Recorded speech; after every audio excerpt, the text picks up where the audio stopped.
तो अभी तक हम लोगों ने प्रीवियस सेशन में types of different kind of clay minerals की बात कर ली थी। कायलानाइट क्या होता है, इराइट क्या होता है, मोंटोलाइट क्या होता है, इसके बारे में पढ़ लिया था। ये जिस बेसिक यूनिट से यानी कि टेट्राहेड्रल और ऑक्टाहेड्रल यूनिट से मिलकर बने होते हैं उनके बारे में भी हम लोगों ने बात कर लिया था।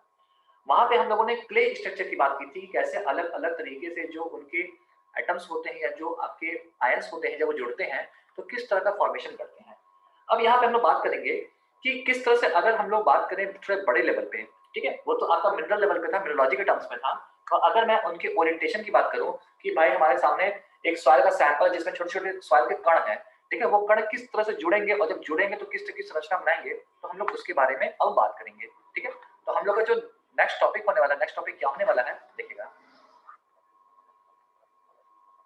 नेक्स्ट टॉपिक हमारा टाइप्स ऑफ सॉइल स्ट्रक्चर। अब मैं यहाँ पे क्ले स्ट्रक्चर की बात नहीं कर रहा हूँ, मैं यहाँ पे सॉइल स्ट्रक्चर की बात कर रहा हूँ। तो टाइप्स ऑफ सॉइल स्ट्रक्चर, और सॉइल में फिर हर तरह की सॉइल आ जाएगी, आपका ग्रेवल, सैंड, सब कुछ आ जाएगा। ठीक है, सबसे पहले जिस स्ट्रक्चर के बारे में हम लोग पढ़ेंगे उस स्ट्रक्चर का नाम है आपका single grain structure. Single grain structure. अब सिंगल ग्रेन स्ट्रक्चर क्या होता है, इसको ध्यान से सुनिएगा। जैसे ये एक पार्टिकल है, ये सॉइल के छोटे छोटे पार्टिकल्स हैं, ये छोटे छोटे पार्टिकल आपस में जुड़ रहे हैं और जुड़ करके आपके सिंगल ग्रेन स्ट्रक्चर बना रहे हैं। ठीक है, तो सिंगल ग्रेन स्ट्रक्चर बनता कब है? बनता तब है जब आपका जो सॉइल पार्टिकल होता है, पार्टिकल साइज क्या हो, बड़ा हो। क्या हो? पार्टिकल साइज बड़ा हो, लार्ज हो। तो जब पार्टिकल साइज लार्ज होता है, ठीक है, और लार्ज का मतलब क्या हो गया? लार्ज का मतलब हो गया आपका जैसे कोर्स सैंड। क्या हो गया? कोर्स सैंड, या जैसे हो गया आपका ग्रेवल। ठीक है, तो जो पार्टिकल साइज होता है जब वो बड़ा होता है, तो पार्टिकल साइज बड़ा होने की वजह से क्या होता है, आपको देखने को मिलता है कुछ इस तरह की संरचना। अब चूंकि इसका साइज बड़ा होता है तो इस पे इन्फ्लुएंस किसका होता है? इस पे इन्फ्लुएंस होता है ग्रेविटी का। क्यों? क्योंकि साइज बड़ा होगा तो मास ज्यादा होगा, और जब मास ज्यादा होगा तो उस पर ग्रेविटी का प्रभाव पड़ेगा। सवाल आता है साइज कितना हो कि हम इसको सिंगल ग्रेन स्ट्रक्चर में जोड़े।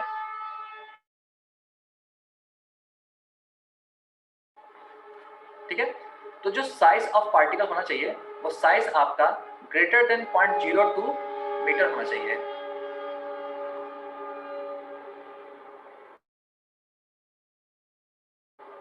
ठीक है, तो जो साइज ऑफ पार्टिकल होता है वो 0.02 मीटर से ज्यादा होना चाहिए। और अगर आप ध्यान दीजिए, सॉरी, एमएम से ज्यादा होना चाहिए। और अगर आप ध्यान देंगे तो ये वही साइज है जो कि कोर्स सैंड का साइज है। कोर्स सैंड का साइज अगर आपको याद हो तो 2 माइक्रोन से 425 माइक्रोन फाइन सैंड होता है, 425 माइक्रोन से 2 एमएम आपका क्या होता है।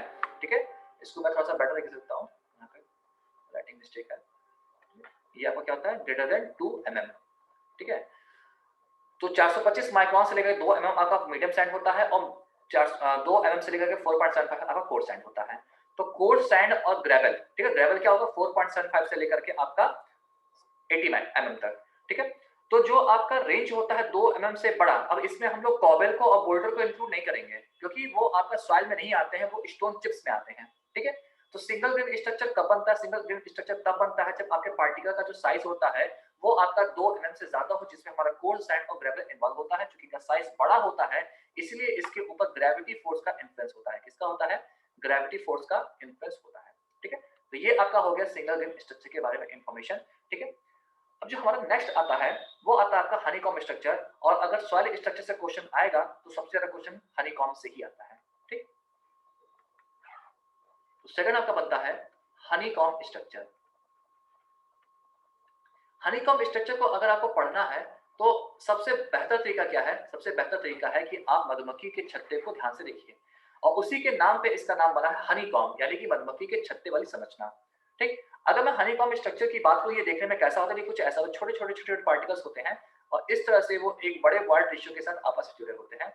जो हनीकॉम्ब स्ट्रक्चर होता है उनके बीच में वाइड्स काफी होते हैं। ठीक है, और इसीलिए ये आपका एक अधिक वॉल्यूम वाली संरचना को बनाता है। अगर मैं बात करूं कि हनीकॉम्ब स्ट्रक्चर में मेनली किसका इन्फ्लुएंस होता है, तो जो हनीकॉम्ब स्ट्रक्चर होता है ना, वो फाइन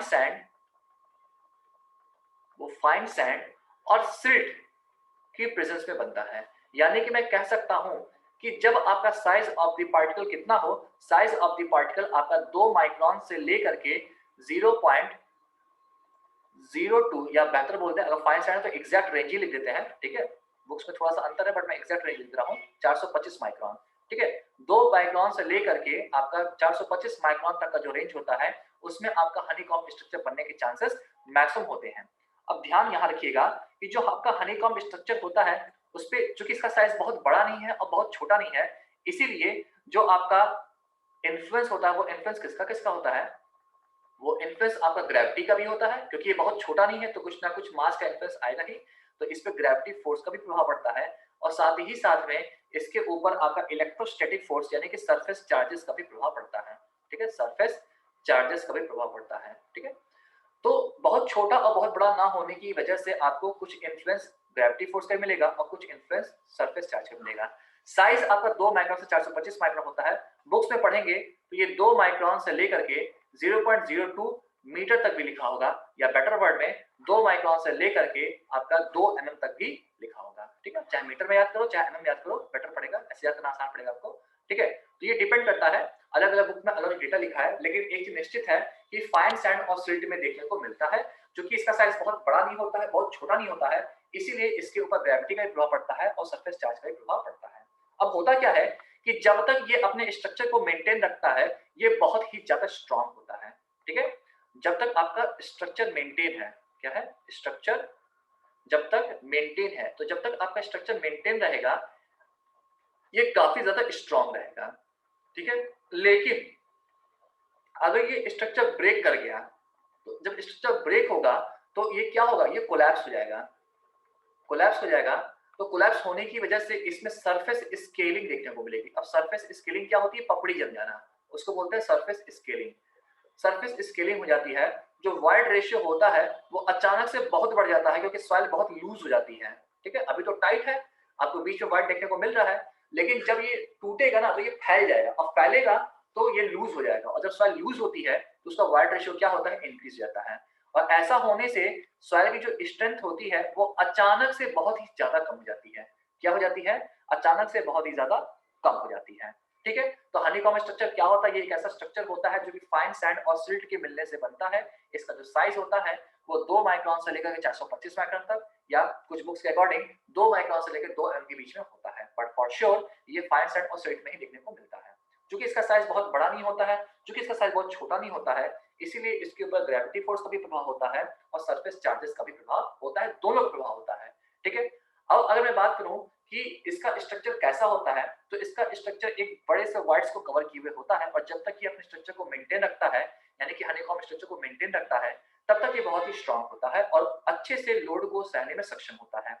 लेकिन बहुत ज्यादा लोड लगने की वजह से अगर ये स्ट्रक्चर टूट गया तो टूटने की वजह से कोलैप्स कर जाएगा, और कोलैप्स होने की वजह से इसका आयतन अचानक से बहुत बढ़ जाएगा। जब अचानक से आयतन बढ़ेगा तो इसमें सरफेस स्केलिंग देखने को मिलेगी। अब सरफेस स्केलिंग क्या होता है, सरफेस स्केलिंग का मतलब होता है कि पपड़ी जम जाना। ठीक है, और इसकी वजह से जो वाइड रेशियो होगा वो अचानक से बहुत तेज बढ़ेगा, और वाइड रेशियो के बढ़ने का मतलब क्या होता है, वाइड रेशियो के बढ़ने का मतलब होता है कि जो आपकी सॉइल है उसकी स्ट्रेंथ बहुत ही ज्यादा कम हो गई। ठीक है, ओके, तो ये हो गया आपका हनीकॉम्ब स्ट्रक्चर के बारे में डिटेल इंफॉर्मेशन। अब जरा आगे बढ़ते हैं, नेक्स्ट टॉपिक हमारा क्या है, तो नेक्स्ट टॉपिक है हमारा तीसरा स्ट्रक्चर जिसको हम बोलते हैं डिस्पर्स एंड फ्लोकुलेटेड स्ट्रक्चर। अब ध्यान सुनिएगा, इस स्ट्रक्चर में लोगों को कंफ्यूजन बहुत ज्यादा होती है क्योंकि बहुत ही माइनर सा पॉइंट है इसमें और लोग इसमें कंफ्यूज जाते हैं। फ्लोकुलेटेड एंड डिस्पर्स्ड स्ट्रक्चर,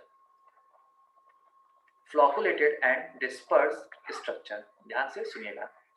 अब अगर मैं फ्लोकुलेटेड स्ट्रक्चर की बात करूं तो उसकी समझना कैसी होती है, फ्लोकुलेटेड आपका एंड टू एंड होता है, ठीक है, या फेस टू एंड होता है। ठीक है, या तो एंड टू एंड होगा ऐसे, या फिर फेस टू एंड होगा ऐसे। ठीक है, तो बहुत सारे इस तरह की संरचनाएं मिल करके आपके एक फ्लोकुलेटेड स्ट्रक्चर का निर्माण करती हैं। ठीक है, जो फ्लोकुलेटेड स्ट्रक्चर होता है वो कुछ देखने में इस तरह से होता है, तो मैं यहाँ लिख देता हूँ। ठीक है, ये क्या है आपका फ्लोकुलेटेड है। ठीक है, अब फ्लोकुलेटेड स्ट्रक्चर में क्या होता है, फ्लोकुलेटेड स्ट्रक्चर में सबसे पहला पॉइंट क्या आता है कि इसका वॉइड रेशियो ज्यादा होता है। क्या होता है, इसका वॉइड रेशियो ज्यादा होता है। ठीक है, लेकिन इसकी जो स्ट्रक्चर होती है वो ज्यादा स्टेबल भी होता है। क्या होता है, इसका जो स्ट्रक्चर होता है वो ज्यादा स्टेबल भी होता है, क्योंकि ये अपनी पोजीशन को बहुत ही अच्छे तरीके से रिगेन करके रखता है। ठीक है, लेकिन अगर मैं बात करूँ डिस्पर्स स्ट्रक्चर की, तो जो डिस्पर्स स्ट्रक्चर होता है वो कुछ ऐसा होता है, यानी कि इसमें पैरेलल ओरिएंटेशन होता है। कैसा होता है? पैरेलल ओरिएंटेशन होता है। और जहाँ कहीं भी आपको पैरेलल ओरिएंटेशन देखने को मिलेगा, वहाँ पे क्या होगा? वहाँ पे आपको डिस्पर्स यानी कि विस्तृत, हिंदी में क्या बोलते हैं इसको? विस्तृत संरचना देखने को मिलती है। तो मैं कह सकता हूँ ये जो स्ट्रक्चर है, ये आपका डिस्पर्स्ड है। Dispersed structure.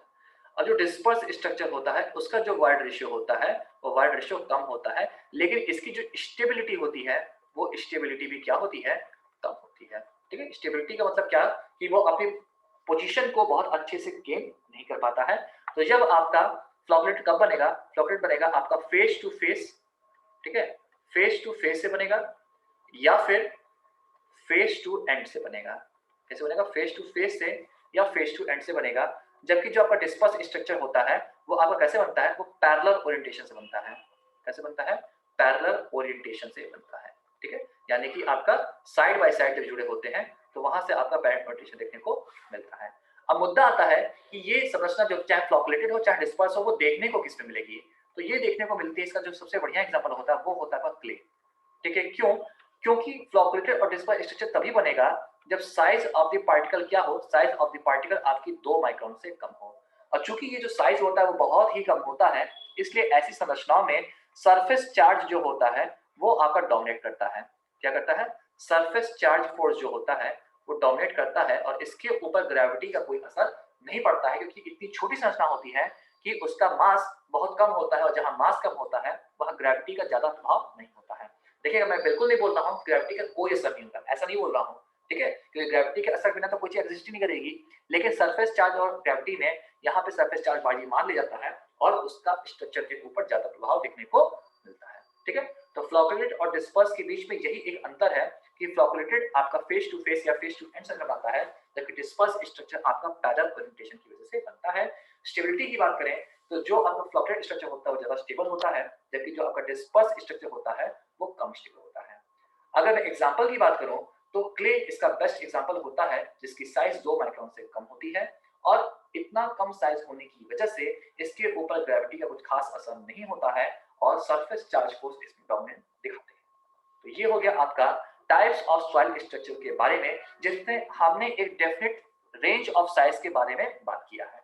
ठीक है, लेकिन अगर ऐसा हो जाए कि बहुत सारे सॉइल आपस में मिक्स है तो क्या होगा? तो अगला टॉपिक होगा क्या? देखिएगा, कंपोजिट सॉइल। Composite soil. अब अगर मैं कंपोजिट सॉइल की बात करूं तो कंपोजिट सॉइल का मतलब क्या होता है?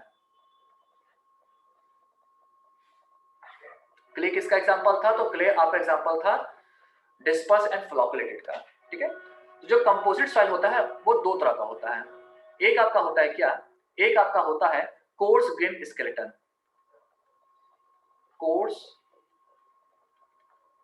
Grain skeleton. ठीक है, और दूसरा होता है आपका clay matrix structure. Clay matrix structure. नाम हैवी हैवी लग रहा होगा लेकिन इतना हैवी है नहीं। ठीक है, आसानी सुनिएगा, बहुत क्लियर आपको समझ आ जाएगा। Clay matrix structure. ठीक है, अब देखिएगा कोर्स ग्रेन स्ट्रक्चर मतलब क्या? जब किसी सॉइल सैंपल है, मान लीजिए कि आपके पास बहुत सारे सॉइल सैंपल हैं। ठीक है, जब आपके पास बहुत सारे सॉइल सैंपल है तो सॉइल सैंपल बहुत ज्यादा होने पर जिसका डोमिनेंस होगा उस डोमिनेंस के नाम पे हम क्या करेंगे? उस स्केलेटन सिस्टम का, उस सॉइल सिस्टम का नाम देंगे। जैसे मान लीजिए कि मेरे पास जो सॉइल सैंपल है उसमें आपका ग्रेवल भी है, यानी कि कोर्स ग्रेन सॉइल भी है और फाइन ग्रेन सॉइल भी है। लेकिन अगर कोर्स ग्रेन सॉइल की मात्रा ज्यादा है, ठीक है, मैं यहाँ कह सकता हूं कि coarse grain soil is in large amount। तो जब coarse grain soil large amount में होता है तो ऐसी संरचना को हम क्या बोलते हैं? कोर्स ग्रेन स्ट्रक्चर कहते हैं। ठीक है, और इसमें जो आपकी फाइन ग्रेन सॉइल होती है उनका रोल क्या होता है? तो जो फाइन ग्रेन सॉइल होती है उनका रोल केवल और केवल वॉइड्स को फिल करना होता है, वॉइड्स फिलिंग।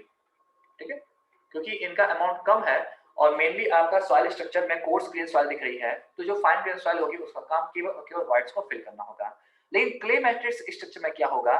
यहाँ पे आपकी जो फाइन सॉइल होती है वो डोमिनेट करती है। Fine soil dominates. यहाँ पे क्या होगा? जो फाइन सॉइल होती है वो डोमिनेट करती हैं और इसकी वजह से जो कोर्स सॉइल होती है वो क्या होती है, वो कोर्स सॉइल दूर दूर होती हैं, फार फ्रॉम ईच अदर। ये एक दूसरे से दूर दूर होती हैं और उस संरचना में केवल तैरती हुई प्रतीत होती हैं, जैसे नदी में कोई आपका ब्रांच तैर रहा है। ठीक है, तो कंपोजिट सॉइल क्या होती है, जब आपके सॉइल सिस्टम में कोर्स सॉइल और फाइन सॉइल दोनों होते हैं तो ऐसे सॉइल को हम कंपोजिट सॉइल सिस्टम कहते हैं। ये आपका दो तरह का होता है, एक होता है कोर्स ग्रेन स्केलेटन सिस्टम और एक होता है क्ले मैट्रिक्स स्ट्रक्चर सिस्टम। जब कोर्स ग्रेन सॉइल की मात्रा ज्यादा होती है तो उसको कोर्स ग्रेन स्केलेटन कहते हैं, और जब फाइन सॉइल की मात्रा ज्यादा होती है तो उसको हम क्ले मैट्रिक्स स्ट्रक्चर कहते हैं। कोर्स सॉइल में जो फाइन सॉइल होती है उनका रोल केवल और केवल वॉइड्स को फिल करना होता है। ठीक वैसे ही क्ले सॉइल में यानी कि आपका क्ले मैट्रिक्स स्ट्रक्चर में जो ये कोर्स सॉइल बहुत ही कम मात्रा में होते हैं, तो ये एक दूसरे से काफी दूर दूर होते हैं और ये केवल फाइन सॉइल के ढेर में अलग अलग से प्रतीत होते हैं।